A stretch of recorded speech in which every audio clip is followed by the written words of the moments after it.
আবারও এক নতুন বাড়িতে আজ পুট্টির কাজের জন্য আমি চলে এসেছি। তো বাড়ির সামনেই দেখতে পাচ্ছ একটি ফুলের গাছ, যার ফুল কত সুন্দর। জানি না ফুলটির নাম কি, তোমরা কেউ জানলে কমেন্টে বলো। তো এখন এই বাড়িতে চলছে শুধুমাত্র পুট্টির কাজ। তো দেখতে পাচ্ছ এই বাড়ির যে বাথরুম বা ওয়াশরুম সেটি কতটা সুন্দর, সাথে কাঁচের দরজা এবং ফ্যান সবকিছুই আছে। সত্যি এই বাড়ির ওয়াশরুমটি আমার খুব পছন্দ লাগলো। দেখতেই পাচ্ছ তোমরা কতটা সুন্দরভাবে ও নিখুঁতভাবে করেছে এই বাড়ির কাজগুলোই। তো তারপর যাই হোক, ফাইনালি আমাদের পট্টি তৈরির কাজ শুরু। মেশিন দিয়ে আগে পট্টিগুলোকে তৈরি করে নেওয়া হচ্ছে।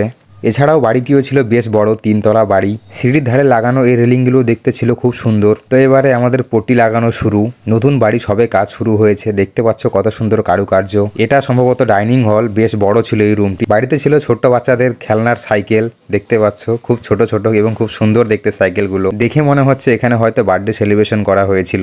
আমার সাথে এই দাদারাও আছে যারা কাজ করছে। বাড়িটি এখনও তৈরি হয়নি সম্পূর্ণভাবে, কিন্তু তবুও লাগছে বেশ সুন্দর দেখতে। তাহলে সম্পূর্ণ হলে কীরকম সুন্দর লাগবে। তো বন্ধুরা, আজকের ভিডিও এই পর্যন্তই। দেখা হচ্ছে আবার পরের ভিডিওতে। Bye bye.